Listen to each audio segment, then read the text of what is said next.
So Shivaning directly pays the tuition fee, so that's something you don't have to bother about. Besides that, they give you a monthly stipend.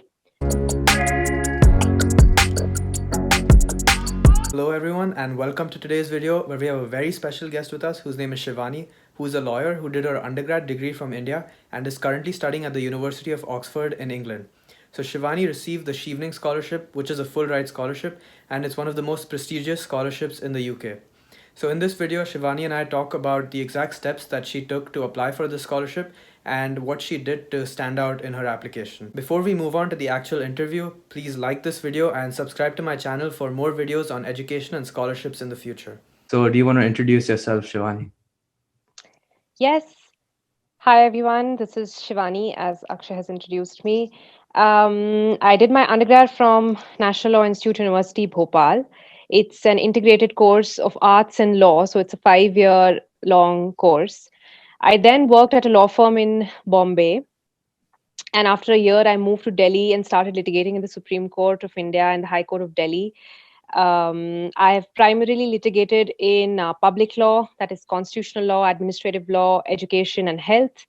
And after a 2 year stint at the Delhi High Court and the Supreme Court, I moved to Oxford to pursue my LLM, which is called the BCL here, which is Bachelor of Civil Laws, but it's a postgraduate course. Okay, that's amazing that you've done all those things at such a young age already. And so, what made you want to go abroad and study in the UK? So this is actually when I was litigating in Delhi, and a lot of cases that I did in the Delhi High Court, I thought had a very good international dimension to it. So I worked in mental health law, a lot in prison reforms, rights of prisoners, etc., education, and in most of the cases that I did, I felt that. Not only the substance of the right and the way it was being litigated was had a very global dimension. So, to give an example, I was doing this prison matter where we used the Nelson Mandela rules for dignity of prisoners, which was later adopted by the General Assembly of the United Nations. And so it was an example of how we use an international instrument to fight a domestic case. And we represented the government, and we were able to prove how we are providing everything that is needed for the dignity of prisoners. So when I was litigating cases like these, I felt that the perspective that a master's abroad can give me for my practice in India in the legal field can be immense. And I decided to apply for an LLM. And since we have taken our legal system from the common law system of the UK, from colonial times, I felt that UK is the best country to apply for a law course, and Oxford is the most prestigious and the oldest law institute, and therefore apply for Oxford. Wow. And thankfully, I got it. Did you apply to other schools too, or other colleges too? I did apply to the University of Cambridge and also the London School of Economics. I was accepted there as well, but my first preference was Oxford Yeah. because of the prestigious course and the university, so I chose Oxford. So with law, does it like since you do it in the UK, it can be used in India because it's a similar systems, legal systems. Yes, so one advantage is that it's a similar legal system, which is the common law system. Hmm. Another advantage is that these universities offer a lot of courses that can help you in your domestic jurisdiction. So, for example, some of the courses that I'm pursuing are based on comparative law. So we study the comparative equality law of the UK, the US, South Africa, India, and Canada. So we study everything, and we are able to find sort of cross-cutting themes that go across jurisdictions and that could help in developing laws and in litigation. So I would say it's helpful in both senses. One is a common legal system, and the second is the kind of subjects that these universities offer. Yeah, that's very cool. And what was the application process that you had to go through to apply to these universities in the UK? So I would say the application process is fairly simple. For both Oxford and Cambridge. There's an online application. You can go through all sections of the application before you finally submit it. You get about You get about 3 months for Cambridge's application. You get an extra month for Oxford's application. Essentially, you have to write a statement of purpose. You need 2 to 3 academic references, which is, I think, a distinction between US and UK, especially for law courses. UK gives more importance to academic references as opposed to a reference of your employer. And they say so on their website very explicitly. And you also need a question on, you also have a question usually on how you're going to approach your career. So, for example, what are your short term career goals or long term career goals? Oxford also has an additional requirement of submitting an essay that you have written for them to assess how you're able to analyze things, whether you're able to, have a critical analysis of law. And it could be any piece of work that you have written. It helps if it's a recent article that you've written.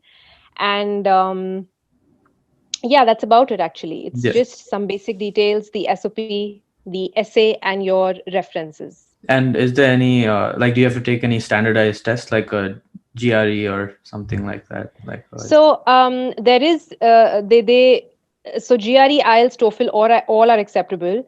You usually need a very high band score of 7.5 overall and minimum 7 in every test of the IELTS and TOEFL.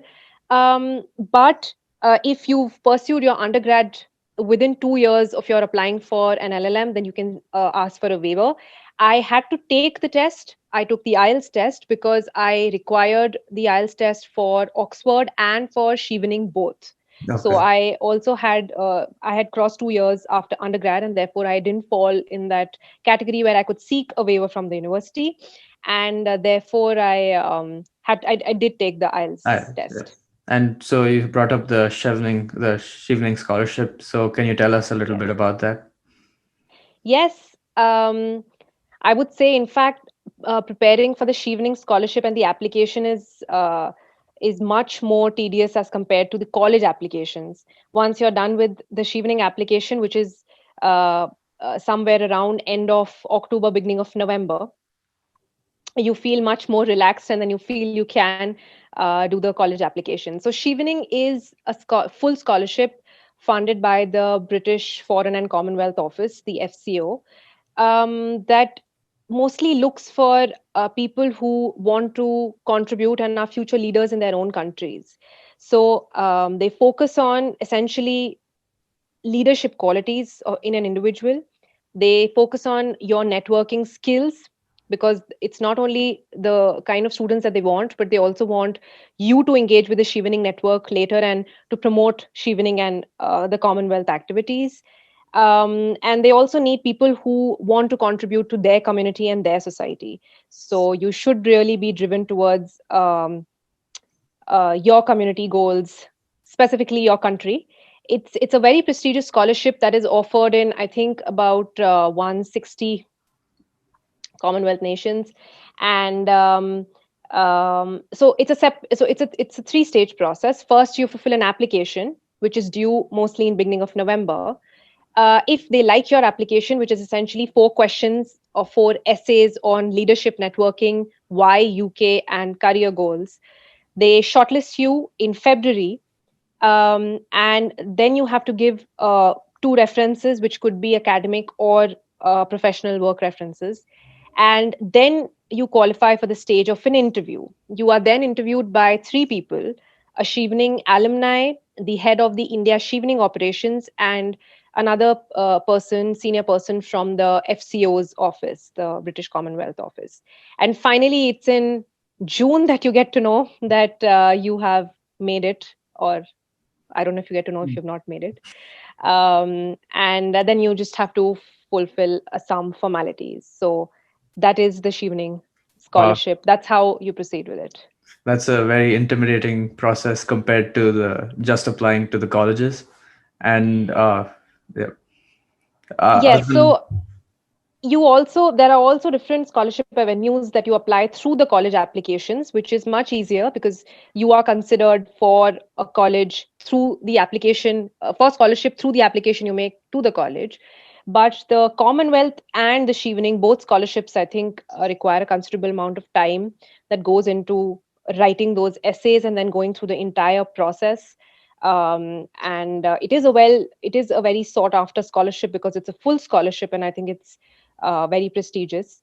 It's it's um, it's it's partly, or some part of it is funded by the university itself, and rest of it is funded by the Foreign and Commonwealth Office. So it's a scholarship that goes hand in hand with the universities, different universities in the UK.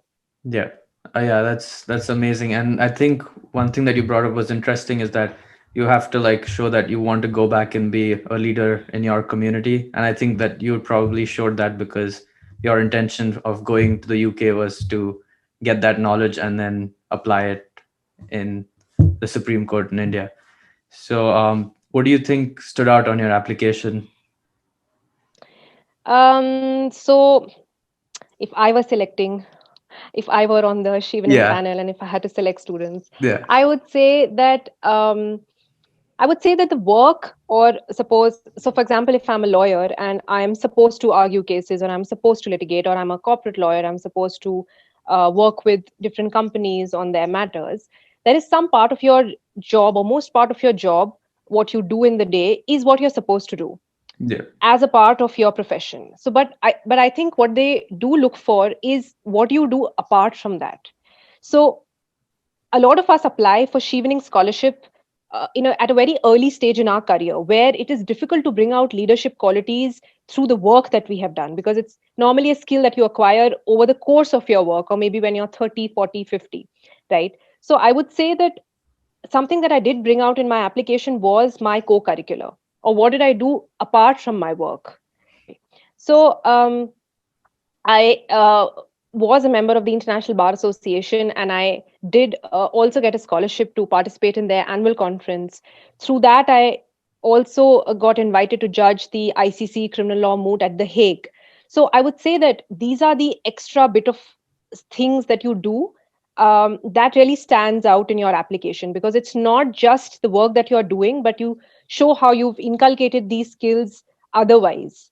That's one thing I think that yeah, that does yeah. stand out in an application. So your co-curriculars and your extracurriculars that also bring out these qualities of networking and leadership in you are a must. It can't just be about what you do in your profession. Yeah, and for you, that was, I mean, it was all around law, like going deep into it and going for these conferences and debates and doing well at those. So strangely, I was also thinking when I was writing my application, should I Yeah. just write about this? But I'm also into sports. And in fact, I was the co-convener of the sports committee of my undergrad university, and we organized a very large scale, large according to law schools, Hmm. a large scale tournament, sports tournament in Hmm. my fifth year.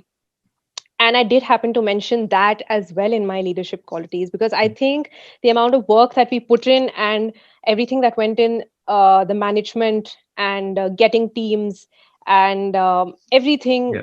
was so, I mean, I think that's the best example of leadership and networking that I could bring out in my essays for Shivaning, and I did mention it. Yeah.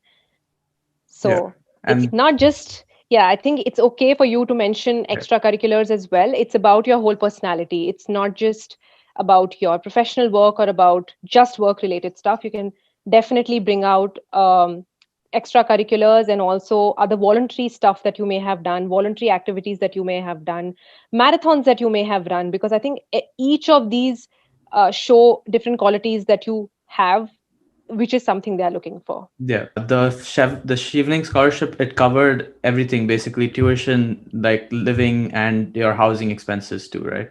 Yes, so Shivaning directly pays the tuition fee, so that's something you don't have to bother about.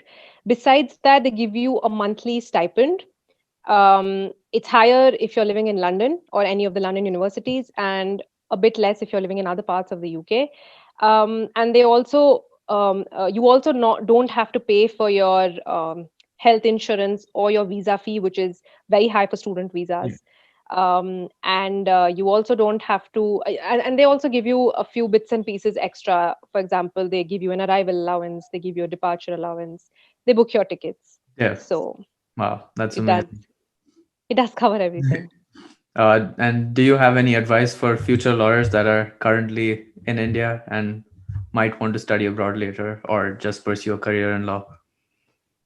Um, I can definitely say something about lawyers and Chevening, because Chevening does select a lot of lawyers. I would say this year we were 39 of us from India who were Chevening scholars, and about 8 to 9 are lawyers. So it's about one fourth lawyers. I would say that as lawyers, we tend to sometimes oversell ourselves, and be all over the place. But I think what's required is that you must have, especially for these scholarships, must have some theme or some vision that you can show in your applications. And um, and I think that's something you should take forward. So be specific, and it's and have a theme, have a vision that you can portray through each of your answers in these scholarships, whether it's Shivning or Commonwealth, or even if it's your career goal question in your college application or your SOP, and go forward with it. So it's not that much about how brilliant you are, but it's about how you're going to use it to meet the aims and objectives of the scholarship that you are applying for. Yeah. So Wow, yes. that's amazing. I think that was it. And thank you very much. I'm sure many people are going to find this valuable and helpful. And yeah, thank you. Thank you so much for having me. Yeah.